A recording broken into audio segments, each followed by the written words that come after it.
Cumprimento a todos os meus irmãos com a paz de Jesus. Seja bem-vindo ao estudo da lição da Escola Sabatina, número 12, Deuteronômio no Novo Testamento. Antes de começar, vamos orar. Pai querido que estás nos céus, na Tua presença nos introduzimos confiando nos méritos de Jesus. Derrama sobre mim e os meus irmãos o Espírito Santo prometido por Jesus. Abre a nossa mente para, ao estudarmos a Tua palavra, o Senhor nos fale das nossas necessidades, da nossa emergência em confessar os nossos pecados e nos reconciliarmos contigo e recebermos a Tua bênção. É em nome de Jesus que pedimos. Amém. Deuteronômio no Novo Testamento. O verso áureo está escrito: o ser humano não viverá só de pão, mas de toda palavra que procede da boca de Deus. Mateus 4:4. Queridos, no Novo Testamento nós temos centenas de citações do Antigo Testamento. Os escritores do Novo Testamento usavam os escritores do Antigo Testamento como apoio. Eles faziam menção do Antigo Testamento, que era a única escritura sagrada que existia nos dias de Jesus, no primeiro século. O próprio Jesus disse: está escrito, em Mateus 4:4, significando o seguinte: está escrito aonde? No Antigo Testamento. Ele disse para que se cumprissem as Escrituras. Marcos capítulo 14, verso 49. Isto é, as Escrituras do Antigo Testamento. E quando Jesus encontrou dois discípulos no caminho de Emaús, em vez de fazer um milagre para mostrar quem ele era, explicou-lhes o que constava a respeito dele em todas as Escrituras, conforme diz em Lucas 24, verso 27. Qual era a escritura que Jesus usava para provar que ele era o Messias? As Escrituras do Antigo Testamento. Seja usando citações diretas do Antigo Testamento, ou alusões ou referências à história ou profecias, os escritores do Novo Testamento constantemente usaram o Antigo Testamento para apoiar e até mesmo justificar as suas afirmações. Entre os livros frequentemente citados ou mencionados está Deuteronômio e também o livro de Salmos e Isaías, Mateus, Marcos, Lucas e Atos, João, Romanos, Gálatas, 1 Coríntios, 2 Coríntios, Hebreus, as epístolas pastorais de Paulo e o Apocalipse. Todos eles têm citações lá de Deuteronômio. Nesta semana nós examinaremos alguns desses casos e veremos quais verdades presentes se aplicam para os nossos dias. Na parte de domingo está escrito. Jesus amava usar esta expressão. Está escrito. Jesus venceu, meu querido irmão, minha querida irmã. Jesus venceu não porque ele era Deus na terra. Ele venceu porque ele estava vivendo como homem. Como homem, para ser exemplo de homens e mulheres. Ele venceu na dependência do Pai. Ele buscava a direção do Espírito Santo na sua vida. Ele venceu porque ele vivia em constante oração, buscando a direção divina. Deus se revelava a Jesus Cristo. Jesus Cristo é Deus, homem, mas ele vivia como homem. Não usava os seus poderes divinos. Ele usava os poderes divinos disponíveis a ele através do Espírito Santo. Por isso ele foi gerado pelo Espírito Santo no ventre da Virgem Maria. Por isso ele foi conduzido pelo Espírito Santo durante toda a sua vida. Por isso ele foi batizado pelo Espírito Santo no dia do seu batismo. A pomba, representando o Espírito Santo, desceu sobre ele. Ele era batizado pelo Espírito Santo. E em Mateus capítulo 4, abra sua Bíblia. Mateus capítulo 4 fala que depois que Jesus foi batizado, o Espírito Santo o conduziu para o deserto, para ser tentado pelo diabo. Abra sua Bíblia e vamos ler em Mateus capítulo 4 e os versos 1 em diante. Então foi conduzido Jesus pelo Espírito ao deserto para ser tentado pelo diabo. Quando Jesus foi conduzido para o deserto para ser tentado pelo diabo, após o seu batismo. Depois que ele saiu das águas, o Espírito Santo desceu sobre ele, aqui diz em Mateus capítulo 3 e o verso 16. E sendo Jesus batizado, saiu logo da água, e eis que se lhe abriram os céus, e viu o Espírito de Deus descendo como pomba e vindo sobre ele. E eis que uma voz dos céus dizia: Este é o meu Filho amado, em quem me comprazo. Uma vez batizado pelo Espírito Santo, Jesus Cristo agora iniciou o seu ministério. E o ministério de Jesus foi iniciado quando o Espírito Santo o conduziu para o deserto, para ser provado, tentado pelo diabo. E aqui em Mateus capítulo 4, verso 2 diz: E tendo jejuado 40 dias e 40 noites, depois teve fome. E chegando-se a ele, o tentador disse: Se tu és o Filho de Deus, manda que estas pedras se transformem em pães. Ele, porém, respondendo, disse: Está escrito, nem só de pão viverá o homem, mas de toda palavra que sai da boca de Deus. Jesus aqui está citando o Antigo Testamento. Qual é o texto que Jesus usou aqui nesta primeira resposta a Satanás? Ele usou o texto que está em Deuteronômio capítulo 8 e o verso 3. Não só de pão viverá o homem, mas de toda palavra que sai da boca de Deus. Meu querido irmão, minha querida irmã, você e eu só podemos viver pela palavra que sai da boca de Deus. Não temos que buscar resolver por nós mesmos nossos problemas. Nós temos que depender de Deus, esperar em Deus. Jesus, depois de ter jejuado por 40 dias e 40 noites, ele teve fome. Mas ele não procurou resolver o seu problema por si mesmo. Ele esperou no Pai. Com fome, mas esperando no Pai. Ele sabia que o Pai faria provisão para ele. Por isso, Satanás o tentou através do apetite. Quando Adão e Eva pecaram, o pecado entrou pelo apetite. Adão e Eva não estavam com fome quando comeram do fruto proibido. Queridos, existiam muitos outros frutos para serem comidos. Deus proibiu só aquele fruto da árvore da ciência do bem e do mal. E Adão sucumbiu. Adão pecou porque ele comeu o que ele não poderia ter comido. Ele pecou contra Deus. O pecado foi introduzido no planeta Terra, na família humana, por causa do apetite. E interessante, queridos, que Jesus Cristo iniciou seu ministério aqui nesta terra, vencendo o apetite. 40 dias de jejum. Queridos, por que tanto sacrifício? Queridos, Jesus começou pelo mais difícil. O mais difícil é vencer o apetite. Se você vencer o apetite, você poderá vencer toda e qualquer outra tentação de Satanás.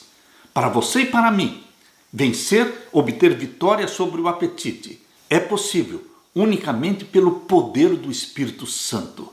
Jesus Cristo obteve esta vitória. Onde Adão caiu, Jesus Cristo começou vencendo, vitorioso, para a honra e glória de Deus, para a salvação nossa. Aqui em Mateus capítulo 4 e o verso 5 diz: Então o diabo transportou a Jesus à cidade santa e o colocou sobre o pináculo do templo. E disse-lhe: Se tu és o Filho de Deus, lança-te daqui abaixo, porque está escrito que aos seus anjos dará ordens a teu respeito, e tomar-te-ão nas mãos, para que nunca tropeces em alguma pedra. Disse-lhe Jesus: Também está escrito: Não tentarás ao Senhor teu Deus. Aqui na segunda tentação, Jesus respondeu com outro texto da Bíblia, que está em Deuteronômio capítulo 6 e o verso 16. Não tentar a Deus. Queridos, se Jesus tivesse se lançado lá de cima do pináculo do templo para provar que Deus o protegeria, isto não teria sido fé, isto teria sido presunção. Por exemplo, Daniel foi lançado na cova dos leões e Deus o protegeu, Deus o guardou. Paulo também, quando naquela ilha, depois do naufrágio, estavam ajuntando lenha para fazer uma fogueira, Paulo foi picado por uma serpente e ele foi protegido por Deus. Mas, queridos, seria diferente se Daniel tivesse pulado dentro da cova dos leões para mostrar para os outros que Deus iria protegê-lo. Ou se Paulo tivesse pego aquela serpente e deixado que a serpente o picasse só para mostrar para os outros que ele estava protegido por Deus. Isto não teria sido fé, nem no caso de Daniel, nem no caso de Paulo. Nós não poderemos nos expor, porque isto é presunção. Nós deveremos cumprir com a vontade de Deus e quando colocados em situações extremas, como no caso de Daniel, na cova dos leões, como no caso de Paulo, quando picado pela serpente, Deus fará provisão para nos proteger. Deus fará provisão para nos alimentar. A primeira tentação de Satanás a Jesus Cristo tem a ver com apetite. E nós deveremos, em nome de Jesus, obter o domínio do apetite, o domínio próprio. Por isso Deus nos deu a reforma da saúde. Por isso Deus nos deu livros como Conselhos sobre o Regime Alimentar, Conselhos sobre Saúde, o outro livro Temperança. Todos estes são livros que trazem a luz de Deus da reforma da saúde. Deus quer uma mente santa, Deus quer um corpo santo. Por isso, o nosso comer e o nosso beber devem ser controlados pelo Espírito Santo, porque o nosso corpo é o templo do Espírito Santo. A reforma da saúde é a mensagem de Deus para você e para mim, para que cresçamos na santificação, sendo santificados, tendo a nossa mente limpa, preparada para ser usada pelo Espírito Santo, para ser sensível à voz do Espírito Santo. A segunda tentação de Satanás a Jesus foi apelar para a presunção. Nós não deveremos usar da presunção, mas da fé. A fé é a confiança de que Deus proverá as nossas necessidades e nos protegerá quando necessário, mas nós não vamos nos expor desnecessariamente. Agora vamos para a terceira tentação. Aqui lemos no verso 8. Novamente o transportou o diabo a um monte alto e mostrou-lhe todos os reinos do mundo e a glória deles. E disse-lhe: tudo isto te darei, se prostrado me adorares. A esta terceira tentação, Jesus Cristo respondeu no verso 10. Então disse-lhe Jesus: vai-te, Satanás, porque está escrito: ao Senhor teu Deus adorarás e só a ele servirás. Neste caso aqui, na terceira tentação, Jesus citou Deuteronômio capítulo 6, verso 13. Jesus enfrentava as tentações com o está escrito, a palavra de Deus. Nos dias de Jesus, a palavra de Deus era o Antigo Testamento. Mas, queridos, hoje você tem o Antigo e o Novo Testamento. E nós devemos fazer da Bíblia o alicerce da nossa fé, a plataforma da nossa fé. Não é o que diz a ciência, não é o que dizem os homens, não é o que diz a igreja, é o que diz a Bíblia. A Bíblia só a Escritura, é a nossa única regra de fé e prática. Jesus Cristo é o nosso exemplo. A terceira tentação de Satanás a Jesus foi o apelo do amor ao mundo.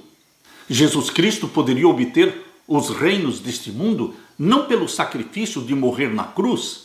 Satanás disse: simplesmente você se ajoelha diante de mim, eu te darei todos os reinos deste mundo, porque a mim me foi dado e eu posso dar a quem eu quiser. Quando Adão pecou, os reinos deste mundo foram transferidos para Satanás. A autoridade e a soberania que Deus deu para Adão, ele entregou para Satanás. Por isso Satanás diz lá em Lucas capítulo 4, verso 1 a 13, Satanás diz ali: porque eu posso dar a quem eu quiser, porque a mim me foi entregue. Queridos, Jesus Cristo não se ajoelhou diante de Satanás, porque nós não nos ajoelhamos diante de ninguém que não seja Deus. Você só pode se ajoelhar diante de Deus. Você não se ajoelha diante do Papa, você não se ajoelha diante de um pastor, você não se ajoelha diante de um padre, você se ajoelha diante de Deus, porque ajoelhar-se é sinal de adoração. E você só pode adorar a Deus, o Deus de Abraão, de Isaque e de Jacó, o Deus criador dos céus e da terra. Estas três áreas em que Satanás tentou a Jesus Cristo, o apetite, a presunção e o amor ao mundo, o amor às coisas deste mundo, ele também está tentando a você e a mim. Ele não mudou a sua estratégia. Você e eu seremos provados nestas três áreas. No domínio do apetite, na fé para que ela não seja presunção, e no amor a Deus acima de todas as coisas, desprezando o amor ao mundo, desprezando as ofertas de Satanás, as riquezas deste mundo, mas valorizando o que é de Deus. Queridos, o está escrito, usado por Jesus Cristo, deve ser a mesma resposta, a mesma estratégia sua e minha para obtermos a vitória. Por isso temos que memorizar a Bíblia. Jesus memorizou a Bíblia desde a sua infância. Aprendendo nas Escrituras do Antigo Testamento, ele decorou os versos. E isto o Espírito Santo trazia na sua mente para enfrentar as tentações. No momento certo, a resposta vinha, porque ele tinha na sua mente gravada a palavra de Deus. Você e eu também, ao estudarmos a Bíblia, nós vamos memorizar. E o Espírito Santo trará no momento certo a resposta. O Espírito Santo colocará na sua boca a palavra certa, trazendo-nos à memória aquilo que um dia nós lemos nas Escrituras Sagradas. Está escrito, deve ser o alicerce da nossa fé em Jesus Cristo. Aleluia. Na parte de segunda-feira, levantando rostos. Queridos, é lindo quando vemos na Bíblia que Deus não faz acepção de pessoas, não levanta o rosto. Acredita-se que esta expressão, levantar o rosto, esta expressão se originou em um cenário jurídico em que o juiz ou o rei via o rosto da pessoa no julgamento e, com base na condição dela, se ela era importante ou insignificante, ele dava o veredito. Deus não é assim. Deus não olha para o seu rosto e pelo seu rosto, se você é importante ou insignificante, se você é rico ou pobre, Deus dará o veredito. Deus não é assim. Deus não levanta o rosto. Deus não se deixa influenciar pela sua riqueza ou pela sua pobreza. Deus não faz acepção de pessoas. Abra sua Bíblia e vamos ler aqui em Deuteronômio capítulo 10. Deuteronômio capítulo 10 e os versos 17 a 19. Deuteronômio capítulo 10 e o verso 17 a 19. Aqui nós lemos: Pois o Senhor vosso Deus é o Deus dos deuses, e o Senhor dos senhores, o Deus grande, poderoso e terrível, que não faz acepção de pessoas nem aceita recompensas. Aleluia! Deus não faz acepção de pessoas, brancos, pretos e amarelos. Enfim, ricos e pobres. De todas as raças, Deus nos aceita, sem fazer acepção de pessoas. E o verso 18 diz que faz justiça ao órfão e à viúva e ama o estrangeiro, dando-lhe pão e vestido. Deus não trata com preferência o rico, mas aqui diz que faz justiça ao órfão, à viúva e ama o estrangeiro, dando-lhe pão e vestido. Deus é o mesmo ontem, hoje e eternamente. Ele continua cuidando dos pobres, dos órfãos, das viúvas. E Ele quer fazer de você e de mim as mãos dele, para ajudarmos essas pessoas carentes. O verso 19 diz: Pelo que amareis o estrangeiro, pois fostes estrangeiros na terra do Egito. Ao Senhor teu Deus temerás, a Ele servirás, e a Ele te chegarás, e pelo seu nome jurarás. Ele é o teu louvor e o teu Deus que te fez essas grandes e terríveis coisas que os teus olhos têm visto. Queridos, este texto de que Deus não faz acepção de pessoas, você vai encontrar repetidas vezes no Novo Testamento. Os escritores do Novo Testamento usando e citando os escritores do Antigo Testamento. Abra sua Bíblia em Atos capítulo 10. Atos capítulo 10 e o verso 34. Atos capítulo 10 e o verso 34. Aqui nós lemos: E abrindo Pedro a boca, disse: Reconheço por verdade que Deus não faz acepção de pessoas. O ser humano tem o costume de tratar bem os ricos. Por isso, lá em Tiago, capítulo 2, abra sua Bíblia, em Tiago, capítulo 2, verso 1 em diante: Meus irmãos, não tenhais a fé de nosso Senhor Jesus Cristo, Senhor da glória, em acepção de pessoas. Porque se no nosso ajuntamento entrar algum homem com anel de ouro no dedo, com vestidos preciosos, e entrar também algum pobre com sórdido vestido, e atentardes para o que traz o vestido precioso, e lhe disserdes: assenta-te tu aqui, num lugar de honra, e disserdes ao pobre: tu fica aí em pé, ou assenta-te abaixo do meu estrado, porventura não fizestes distinção dentro de vós mesmos, e não vos fizestes juízes de maus pensamentos? Ouvi, meus amados irmãos, porventura não escolheu Deus os pobres deste mundo para serem ricos na fé e herdeiros do reino que prometeu aos que o amam? Queridos, repetidas vezes no Novo Testamento você vai encontrar que Deus não faz acepção de pessoas. Você pode abrir também a Bíblia em Romanos capítulo 2 e o verso 11. Romanos capítulo 2 e o verso 11. Aqui nós lemos: porque para com Deus não há acepção de pessoas. Você também pode ler Efésios capítulo 6 e o verso 9. Efésios capítulo 6 e o verso 9. Aqui nós lemos: e vós, senhores, fazei o mesmo para com eles, deixando as ameaças, sabendo também que o Senhor deles e vosso está no céu, e que para com ele não há acepção de pessoas. Queridos, repetidas vezes. Colossenses capítulo 3 e o verso 25. Colossenses capítulo 3 e o verso 25. Mas quem fizer agravo, receberá o agravo que fizer, pois não há acepção de pessoas. Você lê também em 1 Pedro capítulo 1 e o verso 17. 1 Pedro capítulo 1 e o verso 17. E se invocais por Pai aquele que, sem acepção de pessoas, julga segundo a obra de cada um, andai em temor durante o tempo da vossa peregrinação. Nosso Pai não faz acepção de pessoas. Assim também, você e eu devemos tratar ricos e pobres de igual forma. Por mais variadas que sejam as circunstâncias, em cada uma dessas referências, em Efésios, Paulo disse aos senhores para que fossem cuidadosos na maneira de tratar os seus escravos.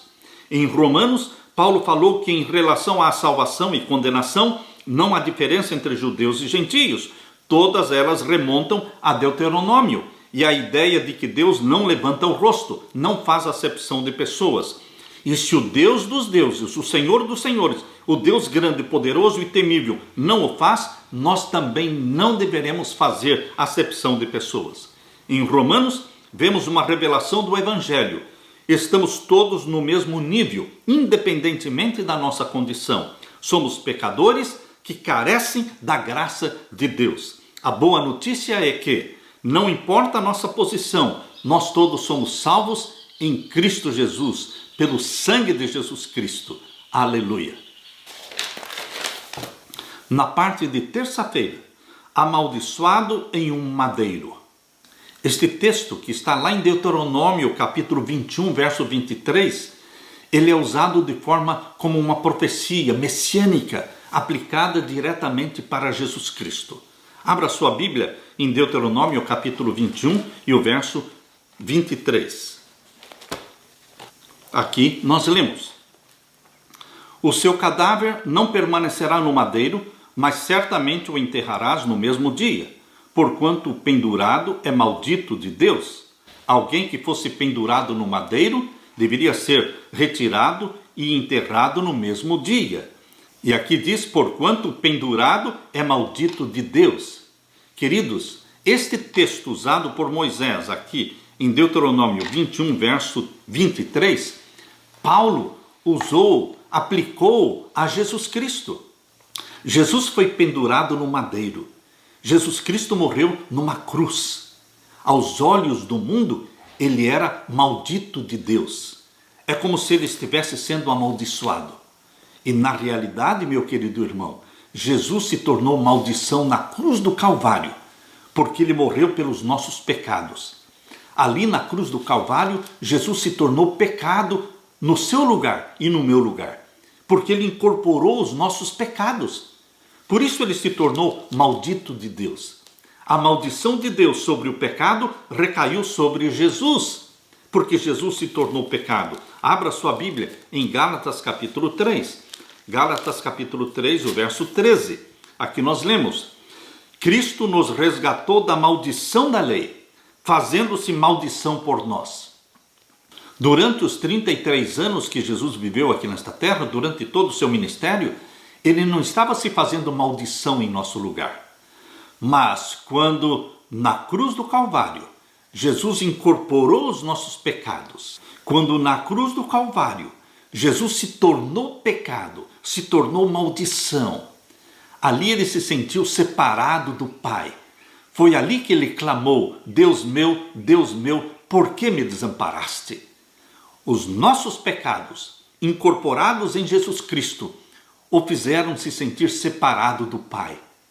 Mas, queridos, Jesus Cristo, pendurado no madeiro, tornou-se maldição por nós, para que nós pudéssemos receber a vida que a ele pertence. Por isso Paulo usa esse texto lá de Moisés, lá em Deuteronômio, capítulo 21, verso 23. Paulo aplicou como sendo uma profecia messiânica, aplicou a Jesus aqui em Gálatas capítulo 3 e o verso 13. Cristo nos resgatou da maldição da lei, fazendo-se maldição por nós, porque está escrito: maldito todo aquele que for pendurado no madeiro. Mas através deste Jesus pendurado no madeiro, você recebe o perdão dos seus pecados, você recebe a vida eterna.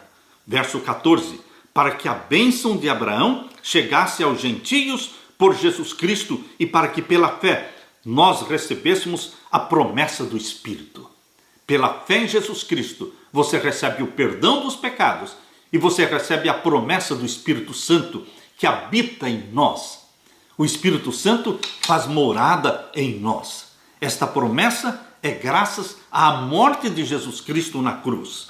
O que nós vemos aqui na carta de Paulo aos Gálatas, no capítulo 3, verso 1 em diante: ó insensatos Gálatas, quem vos fascinou para não obedecerdes à verdade, a vós perante os olhos de quem Jesus Cristo foi já representado como crucificado?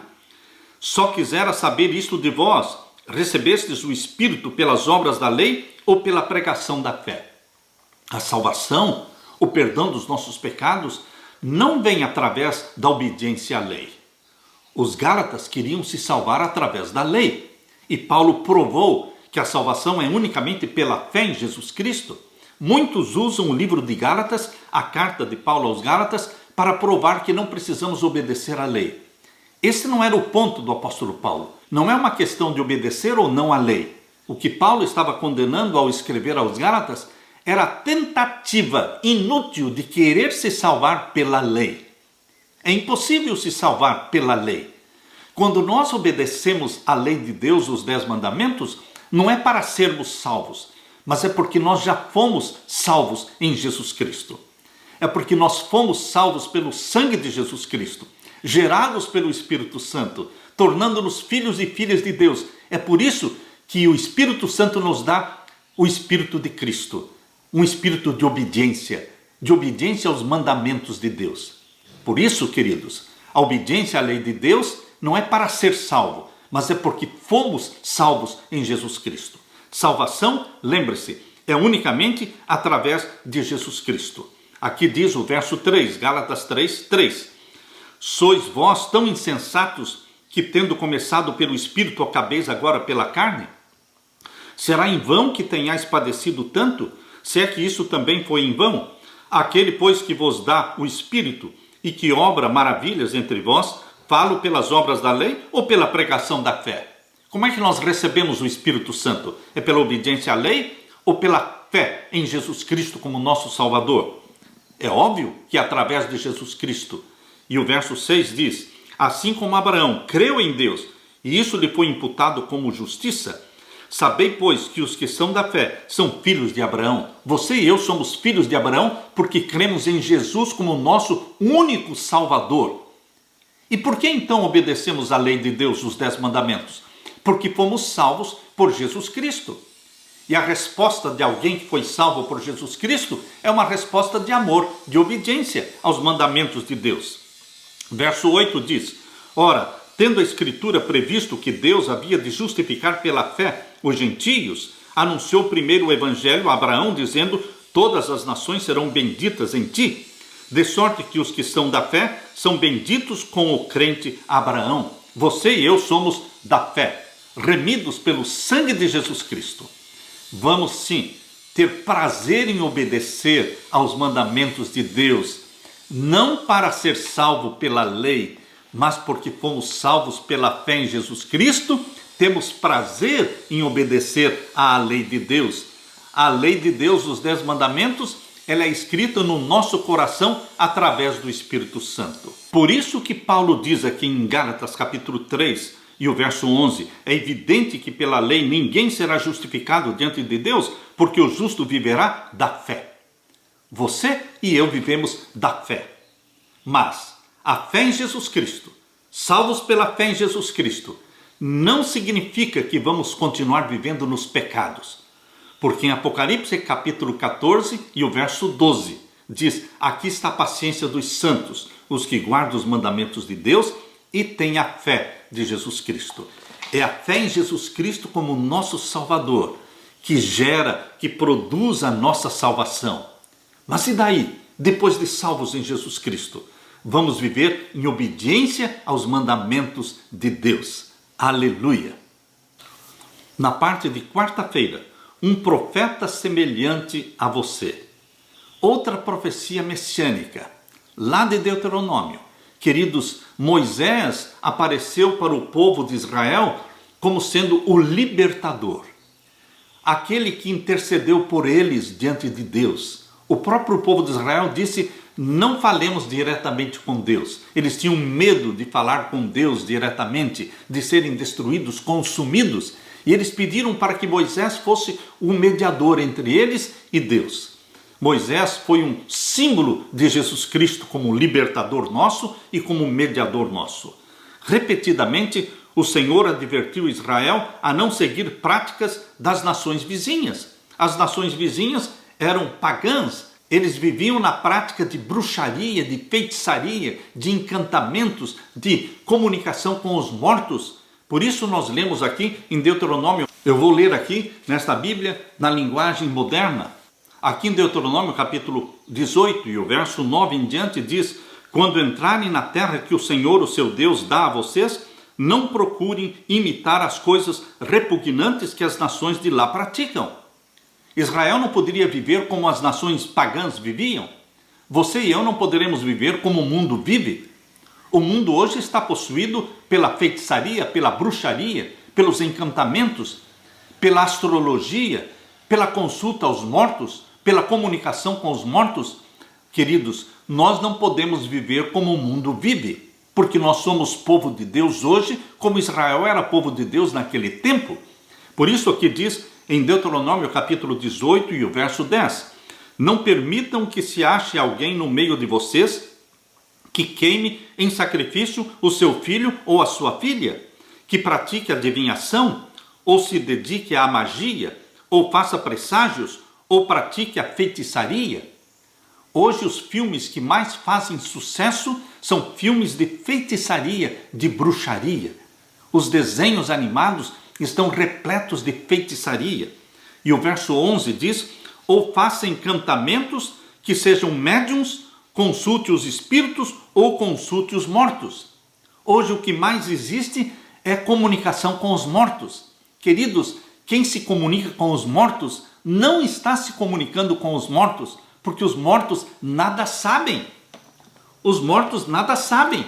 Aqui diz em Eclesiastes capítulo 9, abra sua Bíblia, em Eclesiastes capítulo 9. Aqueles que buscam comunicar-se com os mortos estão se comunicando diretamente com Satanás, o pai da mentira. Por isso, queridos, Deus nos quer proteger contra Satanás. Aqui em Eclesiastes capítulo 9, versos 5 e 6, diz assim: porque os vivos sabem que hão de morrer, mas os mortos não sabem coisa nenhuma, nem tampouco eles têm jamais recompensa. Morto não tem recompensa. Mas como é que os mortos vão receber a recompensa? Quando eles ressuscitarem. Deus recompensará os mortos na ressurreição. Por isso existe a primeira ressurreição, que será a dos salvos para a vida eterna. E a segunda ressurreição, que será dos ímpios para a morte eterna, para o lago de fogo e enxofre. Queridos, enquanto os mortos estão mortos, tanto os santos mortos como os ímpios mortos, eles não recebem a recompensa quando mortos. Por isso a Bíblia diz, porque os vivos sabem que hão de morrer, mas os mortos não sabem coisa nenhuma. Morto não sabe nada, não pode dar conselho para ninguém. Nem tampouco eles têm jamais recompensa. Morto não tem recompensa, mas a sua memória ficou entregue ao esquecimento. Mas em Lucas capítulo 14, verso 14, diz que a recompensa será na ressurreição. Por isso, queridos, a ressurreição primeira é dos que morreram em Cristo, que serão ressuscitados na segunda vinda de Jesus para a vida eterna, para serem arrebatados para o céu. E a ressurreição da condenação será a segunda ressurreição, será no final dos 1000 anos, para então serem lançados no lago de fogo e enxofre, preparado para o diabo e os seus anjos. Mas os mortos, enquanto mortos, não sabem nada. Aqui diz em Eclesiastes capítulo 9, verso 6, até o seu amor e o seu ódio e a sua inveja já pereceram, e já não tem parte alguma neste século em coisa alguma do que se faz debaixo do sol. Então, quando as pessoas tentam se comunicar com os mortos, eles estão se comunicando com demônios que tomam a forma do morto, têm a voz do morto. Foi isso que aconteceu com o rei Saul, o primeiro rei de Israel. Ele foi abandonado por Deus, ele pecou contra o Espírito Santo, Deus tirou dele o reino, e agora ele queria se comunicar com o profeta Samuel, que já tinha morrido, e ele próprio foi numa médium espírita, a Epitonisa de Endor, e pediu para que ela trouxesse Samuel para que pudesse conversar com ele. E Samuel veio? Não, Samuel não veio. O que veio foi Satanás, um demônio, e conversou com o rei Saul. Queridos, o rei Saul já estava separado de Deus, já tinha pecado contra o Espírito Santo, e ele foi enganado por Satanás. Da mesma forma hoje, todos os que buscam se comunicar com os mortos nos centros espíritas, eles estarão sendo enganados por Satanás, o pai da mentira. Creia na Bíblia, está escrito, os mortos nada sabem. Os mortos não têm recompensa. O amor deles, o ódio deles, a inveja deles, tudo pereceu. Eles não têm parte alguma naquilo que se faz debaixo do sol. Queridos, Jesus Cristo enfrentou as tentações de Satanás sempre com o está escrito. Assim também você, hoje, estará protegido das tentações de Satanás se você usar a mesma estratégia de Jesus Cristo, a Bíblia, e a Bíblia só.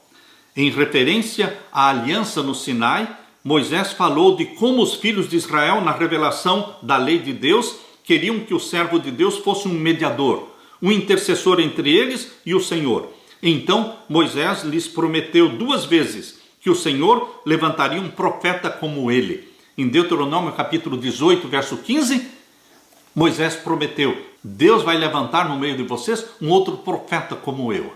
Queridos, esta foi uma profecia messiânica. Deus levantou um outro profeta. Sim, Deuteronômio capítulo 18 e o verso 15. Abra sua Bíblia. Deuteronômio capítulo 18 e o verso 15. Aqui nós lemos. E o Senhor teu Deus te despertará um profeta do meio de ti, dos teus irmãos, como eu, a ele ouvireis. Queridos, na sequência da proibição de Deus, aqui em Deuteronômio capítulo 18, verso 9 até o verso 12, a proibição de se comunicar com os mortos, de usar a feitiçaria, o agouro e também os encantamentos. Na sequência, verso 14, Deuteronômio capítulo 18, verso 14 diz, porque estas nações que hás de possuir ouvem os prognosticadores, os adivinhadores, porém a ti o Senhor teu Deus não permitiu tal coisa. Deus queria que Israel fosse diferente. Deus quer que o Israel, o remanescente fiel hoje, seja diferente. Por isso diz aqui o capítulo 18 e o verso 15. O Senhor teu Deus te despertará um profeta do meio de ti, de teus irmãos como eu. A ele ouvireis. Esta foi uma profecia messiânica. Qual é o profeta que Deus levantou no meio de Israel? Um profeta que é libertador, um profeta que é mediador nosso. Jesus Cristo, o Filho do Deus vivo. Queridos, muitos séculos depois da profecia feita por Moisés, já no Novo Testamento, Pedro e Estevão citaram o texto lá de Deuteronômio em referência a Jesus. Para Pedro, Jesus era o cumprimento do que havia sido falado pela boca dos seus santos profetas desde a antiguidade, e os líderes deveriam obedecer às suas palavras. Pedro usou esse texto de Deuteronômio, que os judeus conheciam, e o aplicou para Jesus, com a ideia de que eles, os judeus, precisavam se arrepender pelo que tinham feito para Jesus. E em seguida, em Atos capítulo 7, o verso 37, Estevão também aplicou para Jesus Cristo o texto de Moisés em Deuteronômio. Abra sua Bíblia em Atos capítulo 7 e o verso 37. Atos capítulo 7 e o verso 37. Aqui nós lemos: Este é aquele Moisés que disse aos filhos de Israel: O Senhor vosso Deus vos levantará dentre vossos irmãos um profeta como eu. A ele ouvireis. Estevão aplicou esse texto para Jesus. Pedro aplicou esse texto a Jesus Cristo. Este profeta que Deus levantaria era Jesus Cristo. Moisés foi libertador, Jesus é o nosso libertador. Moisés foi um mediador, Jesus Cristo é o nosso mediador. Você não precisa de outro libertador. Você e eu não precisamos de outro mediador. Jesus Cristo é o único mediador entre Deus e os homens, pelo qual devemos ser salvos. Abra sua Bíblia na primeira carta de Paulo a Timóteo, capítulo 2. A primeira carta de Paulo a Timóteo, capítulo 2, verso 4 e 5, diz assim: que quer que todos os homens se salvem. Deus quer que todos se salvem e venham ao conhecimento da verdade, porque há um só Deus e um só mediador entre Deus e os homens, Jesus Cristo, o homem. Todas as vezes que você estiver em necessidade, todas as vezes que você tiver que confessar um pecado, vá a Jesus Cristo. Ele é o mediador. Ele é aquele que morreu por você, que ressuscitou por você, que subiu ao céu. Ele é o que vai voltar para nos buscar. Jesus Cristo, nosso libertador, vai nos libertar do Egito do pecado e nos colocar no céu, na Nova Jerusalém. Porque Ele é tudo o que temos. Libertador, mediador, tudo o que temos. Tudo o que precisamos, Ele vai nos suprir. É Ele quem supre as nossas necessidades. E é Ele que nos dá a vitória sobre o pecado. Bendito seja Jesus Cristo para todo sempre. Amém. Na parte de quinta-feira, horrível coisa. Que coisa horrível é essa mencionada na Bíblia? Cair nas mãos do Senhor. Ah, queridos, Deus é misericórdia, Deus é perdão, Deus é salvação, Deus é paciente, Deus é longânimo, mas a porta da graça um dia vai se fechar.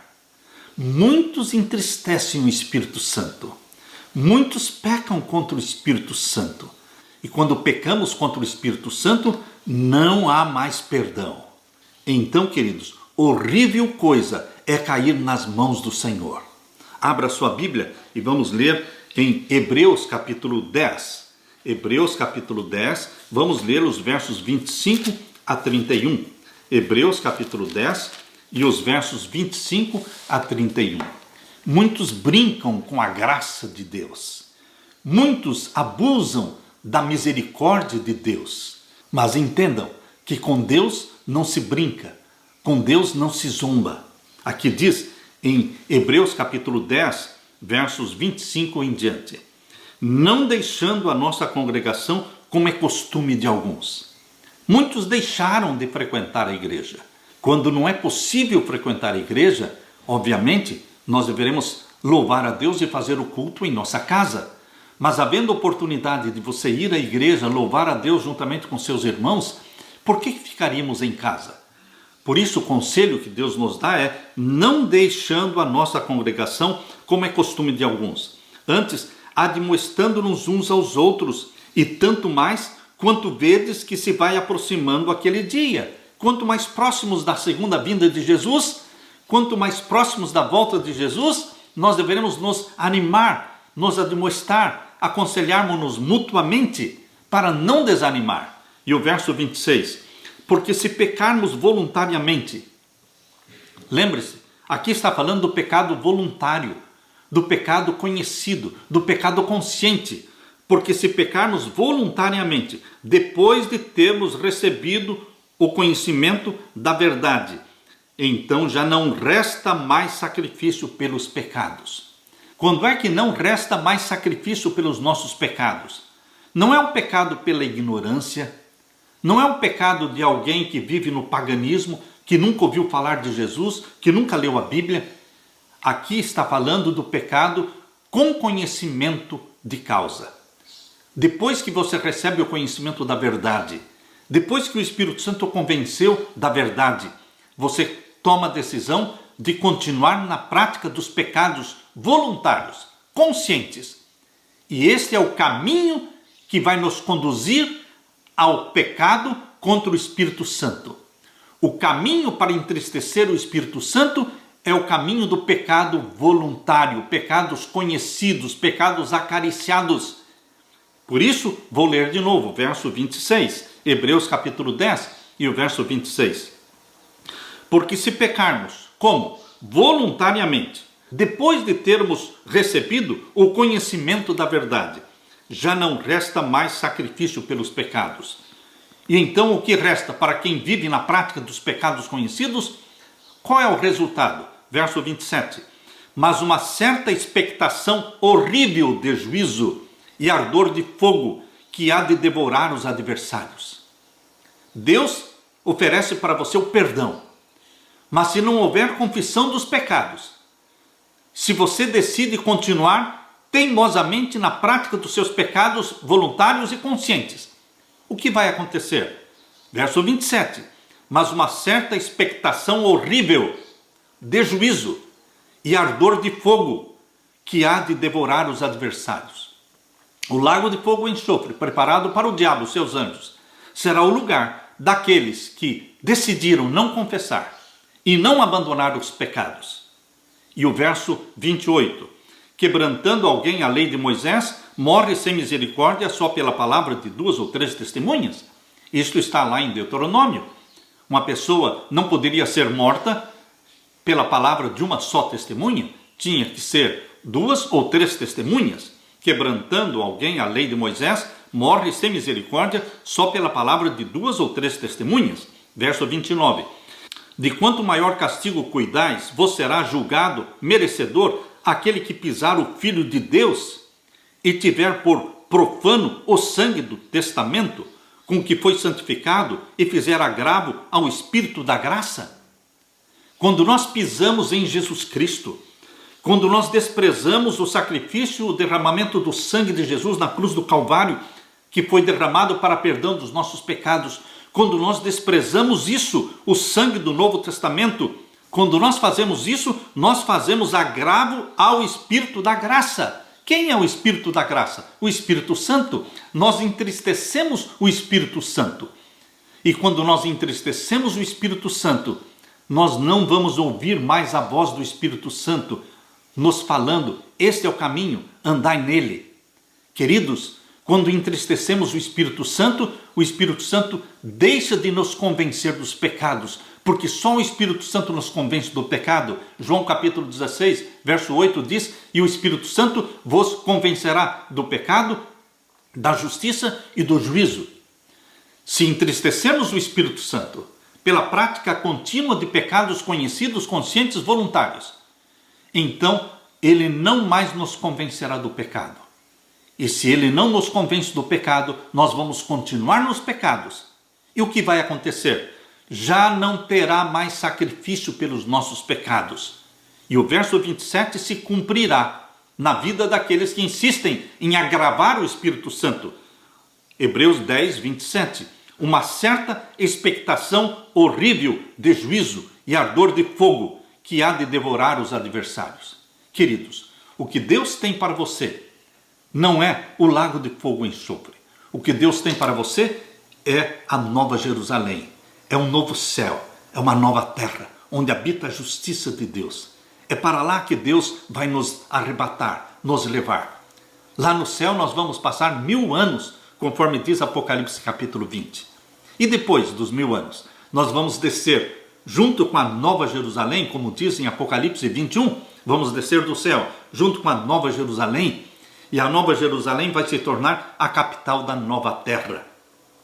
Então os ímpios serão queimados, porque eles vão tentar atacar a Nova Jerusalém, mas eles serão queimados. E Jesus cria uma nova terra, cuja capital é a Nova Jerusalém. Nós vamos viver eternamente com Jesus Cristo na nova terra, onde não haverá mais morte, nem pranto, nem lágrima, nem separações, não haverá mais pecado. As primeiras coisas passaram e tudo se fez novo. Este é o plano de Deus para você. Não escolha o lago de fogo e enxofre, mas a nova terra, o novo céu. O plano de Deus feliz para você e para a sua família.